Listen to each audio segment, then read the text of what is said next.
1999년 한국과 일본 앞에 똑같은 선택지가 놓였습니다. 국내 시장에 맞는 휴대폰을 만들 것인가, 세계 시장에 맞는 휴대폰을 만들 것인가. 일본은 이렇게 말했습니다. 우리가 모바일 인터넷을 발명했고 전 세계보다 5년은 앞서 있으며 우리 통신사들이 세계 최고의 모바일 생태계를 구축했는데 뭘 바꿔? 우리는 이렇게 말했습니다.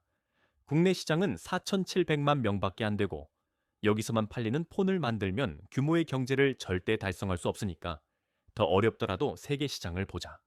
그런데 여기서 반전이 있습니다. 일본의 논리가 완전히 틀렸어요. 당시에는 합리적으로 들렸던 판단이 사실은 함정이었던 겁니다.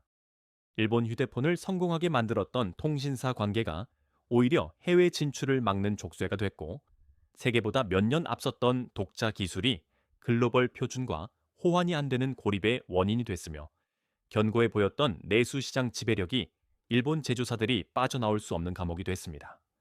숫자로 보면 더 충격적입니다.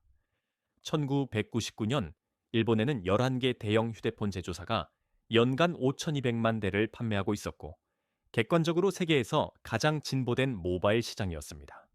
카메라폰, 모바일 인터넷, 이모지, 모바일 결제를 다른 나라들이 존재조차 모를 때 이미 상용화했으니까요.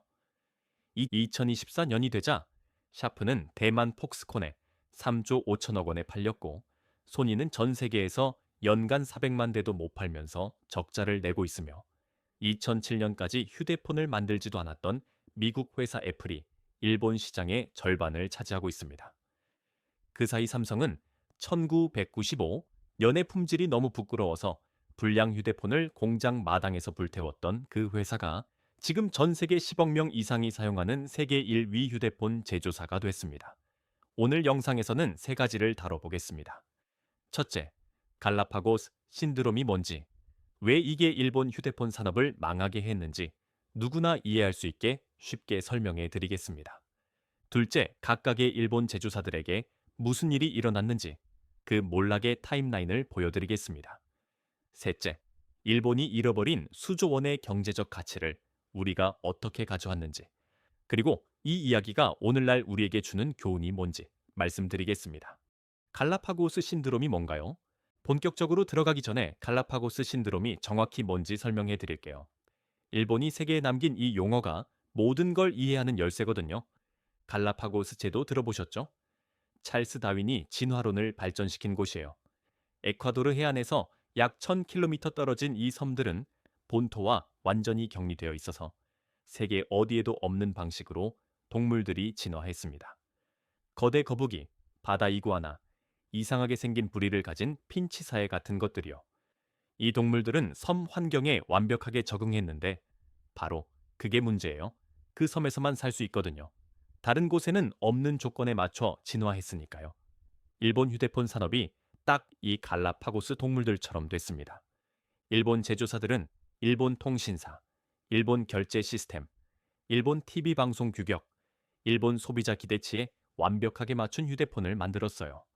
이 폰들은 진짜로 세계 어떤 폰보다 앞서 있었습니다. 다른 나라에서는 5년, 10년 뒤에나 나올 기능들을 이미 갖추고 있었으니까요. 근데 갈라파고스 핀치새처럼 이 폰들은 보호된 환경 밖에서는 생존할 수 없었어요. 아이폰과 갤럭시가 글로벌 경쟁을 들고 들어오는 순간 일본 제조사들은 자신들의 특화된 진화가 전부 쓸모없다는 걸 깨달았고 더 나쁜 건 일본 통신사 외에 누군가를 위해 폰을 만드는 법 자체를 잊어버렸다는 거예요. 일본에서는 이제 이런 폰들을 가라케이라고 불러요. 갈라파고스와 케이타이, 휴대폰을 합친 말이에요. 한 환경에 너무 완벽하게 최적화하면 다른 어떤 환경에서도 살아남을 수 없다는 걸 상기시켜주는 영구적인 어이가 된 거죠. 일본이 어떻게 이 함정에 빠졌는지 이해하려면 그들이 실제로 얼마나 성공적이었는지 알아야 해요. 이건 일본 기업들이 멍청하거나 게을렀다는 이야기가 아니라 성공이 감옥이 된 이야기거든요. 1999년 2월 22일 NTT, 도코모가 아이모드를 출시했습니다. 진짜로 작동하는 세계 최초의 모바일 인터넷 서비스예요. 미국인들이 아직 컴퓨터로 이메일 확인하느라 끙끙대고 있을 때 일본 직장인들은 휴대폰으로 웹사이트 검색하고 기차표 사고, 뉴스 읽고 있었어요. 1년 만에 아이모드 가입자가 1천만 명을 넘었고, 2009년에는 4,800만 명, 일본 전체 인구의 거의 40%가 다닐 플랫폼에서 모바일 인터넷을 쓰게 됐습니다. 2000년 11월 1일, 샤프가 JSH-04를 출시했어요. 카메라가 내장된 세계 최초의 대중시장용 휴대폰이에요. 일본 10대들은 세계가 이게 가능하다는 것조차 모를 때 이미 셀카 찍고 사진 메시지 보내고 있었어요. 1999년에는 일본 통신사가 최초의 이모지 170여 개를 만들었습니다. 지금 전 세계 수십억 명이 매일 쓰는 그 작은 그림 문자들이 일본에서 일본 휴대폰을 위해 발명된 거예요. 2004년에는 NTT 도코모가 54UK 타일을 출시해서 폰을 전자지갑으로 바꿨어요. 펠리카 비접촉 기술을 이용해서요. 일본 소비자들은 애플페이가 존재하기 10년 전에 이미 휴대폰으로 식료품 사고 지하철 타고 있었습니다. 그런데 제가 왜 이걸 함정이라고 부르냐면요. 이 모든 놀라운 혁신들이 수출이 불가능한 기반 위에 지어졌기 때문이에요. 일본은 PDC라는 모바일 표준을 사용했는데 지구상 어디에도 없는 규격이었어요. 세계가 GSM을 채택해서 결국 거의 모든 나라의 40억 명 이상을 연결하게 될 때 일본은 기술적으로는 우수하지만 완전히 고립된 독자 시스템의 길을 갔습니다. 그리고 통신사 지배 문제가 있었어요. 일본에서는 새 통신사 NTT 도코모, KDDI, 소프트뱅크가 시장의 90% 이상을 지배했고 단순히 통신 서비스만 판 게 아니라 모든 걸 통제했어요. 어떤 폰을 만들지, 어떤 기능을 넣을지, 어떤 앱을 미리 깔지, 어떻게 팔지를 다 결정했어요. 제조사들은 소비자를 위한 폰이 아니라 통신사 사양에 맞춘 폰을 만들고 있었던 거예요. 이 시스템이 얼마나 미친 짓이었는지 보여주는 숫자가 있어요. 후지츠, 일본 최대 휴대폰 제조사 중 하나가 2001년부터 2012년 사이에 단 한 고객 NTT 도코모만을 위해 95가지 다른 휴대폰 모델을 개발했어요. 본질적으로 같은 폰을 약간씩 다른 통신사 요구사항에 맞춰 95가지 변형으로 만든 거예요. 제 생각에 이게 근본적인 문제를 가장 명확하게 보여주는 대목인 것 같아요. 일본 제조사들은 통신사 모시기에는 엄청나게 능숙해졌지만 글로벌 소비자가 실제로 뭘 원하는지 이해하는 능력을 완전히 잃어버렸거든요. 10년간 도코모가 시키는 대로 만들다 보면 선택권이 있는 고객에 대해 생각하는 법을 잊어버리게 되는 거예요. 이 현상을 연구한 학자가 완벽하게 정리했어요.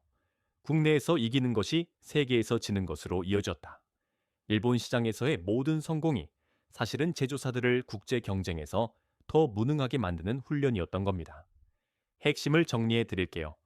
일본은 국내 완벽함을 위해 최적화했어요. 일본 통신사와 일본 소비자를 위해 다른 어디에도 없는 일본 표준으로 세계 최고의 폰을 만들었죠. 우리는 글로벌 규모를 위해 설계했어요. 모든 기능에서 가장 앞서지는 않더라도 어디서든 어느 통신사와도 어느 시장에서도 작동하는 폰을 만들었죠. 일본의 접근법은 글로벌 경쟁이 도착하기 전까지는 훌륭하게 작동했어요. 우리의 접근법은 단기적으로는 더 힘들었지만 어떤 환경에서도 생존하고 지배할 수 있는 기업을 만들었어요. 한쪽은 최적화했고 다른 쪽은 적응했어요. 환경이 바뀌자 적응한 쪽만 살아남았습니다. 그 뒤에 벌어진 일은 현대 산업 역사상 가장 빠른 몰락 중 하나였어요. 일본 제조사들이 줄줄이 휴대폰 사업에서 철수했거든요.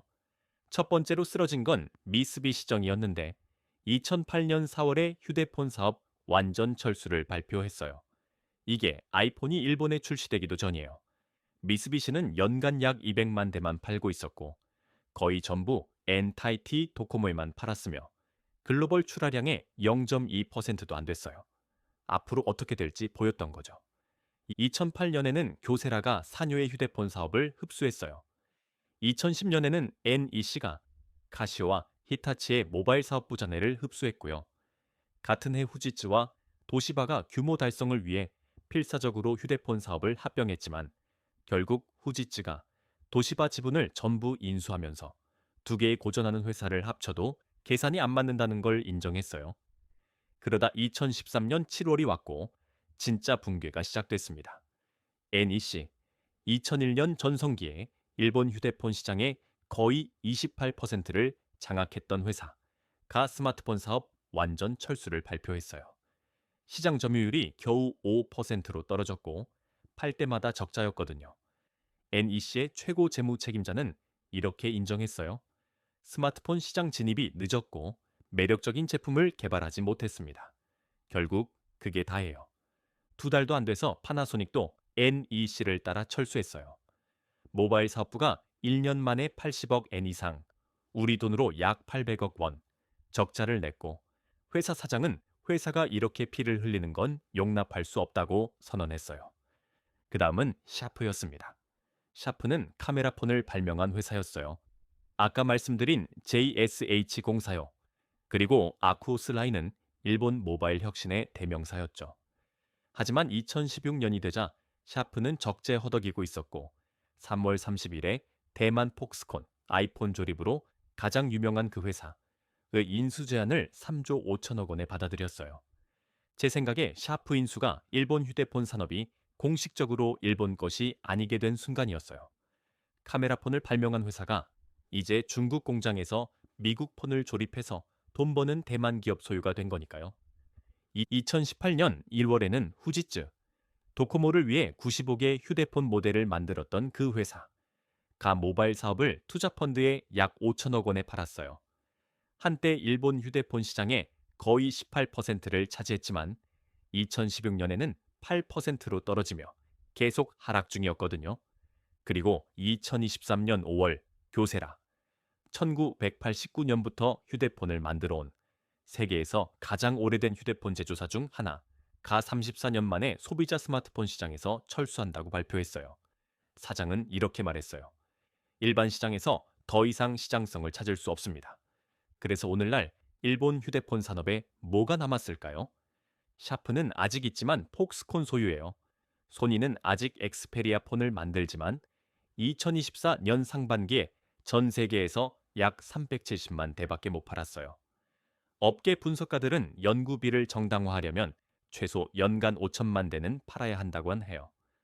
소니 판매량은 1년 만에 40% 떨어졌고 일본에서조차 상위 5위 스마트폰 브랜드에서 밀려났어요.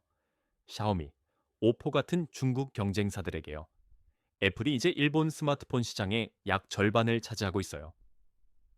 모바일 인터넷을 발명한 나라가 이제 미국과 한국에서 폰을 대부분 수입하고 있는 거예요. 한국의 승리. 이제 일본이 잃는 동안 우리가 뭘 얻었는지 보겠습니다. 삼성은 오늘날 전 세계 10억 명 이상의 활성 사용자를 보유하고 있어요. 지구상 스마트폰 사용자 7명 중 약 1명이 삼성 기기를 쓰고 있는 거예요. 2023년에만 2억 2천만 대 이상을 출하했고 수천억 달러의 매출을 올렸습니다. 제 생각에 이 경제적 규모는 거의 상상하기 어려울 정도예요. 삼성의 모바일 사업부 하나가 대부분 나라의 전체 전자산업보다 커요. 삼성이 한 분기에 휴대폰으로 버는 매출이 일본 휴대폰 산업 전체의 연간 매출보다 많습니다. 그리고 삼성의 성공은 한국 공급 업체들의 전체 생태계를 만들어냈어요.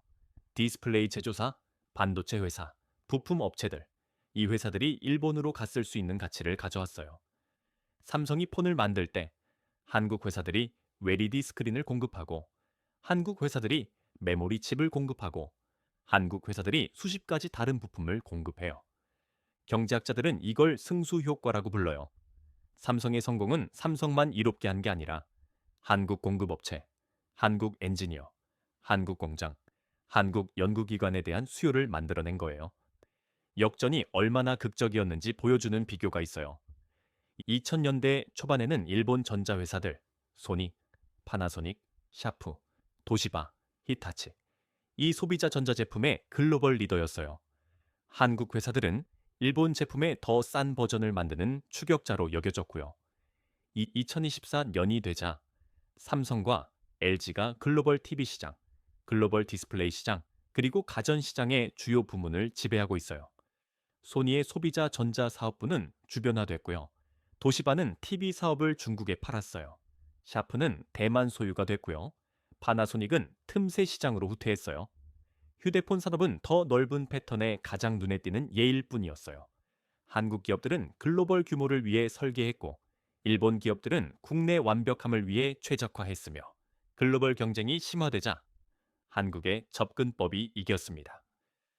삼성의 시장 점유율은 2009년 3.7%에서 그 이후로 일관되게 세계 1위 또는 2위를 유지하고 있어요. 삼성이 한 분기에 출하하는 폰이 일본 제조사 전체가 1년에 출하하는 것보다 많아요. 그리고 기억하세요. 이게 1995 년의 품질이 부끄러워서 공장 마당에서 불량폰을 불태웠던 바로 그 삼성이에요. 15년 안에 모든 일본 경쟁사를 추월했고 20년 안에 그 일본 경쟁사들은 거의 존재하지도 않게 됐어요. 그건 운이 아니에요. 수십 년간 매 결정 포인트에서 국내 최적화를 대신 글로벌 규모를 선택한 결과예요. 그래서 이 이야기가 우리에게 가르쳐 주는 게 뭘까요? 제 생각에 진짜 교훈은 휴대폰이나 기술이나 심지어 일본 대 한국에 관한 게 아니에요. 최적화와 적응 사이의 근본적인 차이에 관한 거예요. 일본의 휴대폰 제조사들은 최적화를 했어요. 자신들이 이해하는 문제, 일본 통신사를 위한 최고의 폰을 어떻게 만들까를 잡고 훌륭하게 해결했죠. 그들의 폰은 2000년대 초반 삼성이 만들던 어떤 것보다 더 많은 기능, 더 나은 통합, 더 정교한 성능을 가지고 있었어요. 하지만 최적화는 환경이 바뀔 때 위험해요. 그 완벽하게 최적화된 기능들, 전부가 글로벌 스마트폰이 도착하는 순간 쓸모없게 됐고 10년간 통신사 관계를 완벽하게 다듬었던 제조사들은 갑자기 글로벌 브랜드가 될 수 없었어요. 삼성은 적응을 했어요. 여러 시장, 여러 표준, 여러 통신사 관계를 동시에 서비스할 수 있는 역량을 구축했어요. 이게 단기적으로는 더 힘들고 덜 효율적이었지만 산업이 어떻게 진화하든 삼성이 생존하고 번창할 수 있다는 걸 의미했어요. 불편한 진실이 하나 있어요. 오늘 하는 일에서 최고가 되는 것과 내일 올 것에 대비하는 것은 같은 게 아니에요.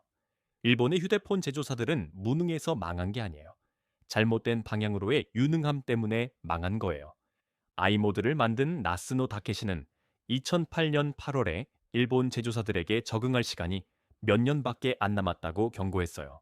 그는 일본 휴대폰을 고립 속에서 진화한 고유종, 환상적으로 발전했지만 보호된 환경 밖에서는 생존할 수 없는 종이라고 묘사했어요. 아무도 듣지 않았어요. 그 몇 년이 지났어요. 환경이 바뀌었어요. 그리고 그 환상적으로 진화한 종들은 전부 멸종했어요. 이게 갈라파고스 신드롬이 전 세계 비즈니스 어휘의 영구적인 용어가 된 이유예요. 휴대폰뿐 아니라 기업들이 지역 조건에 너무 완벽하게 최적화해서 글로벌 경쟁 방법을 잊어버리는 모든 산업에 적용돼요. 일본이 우리에게 경고를 남겼어요. 한국이 대안을 보여줬고요. 이제 저희 최고 추천 영상을 보시려면 이걸 보세요.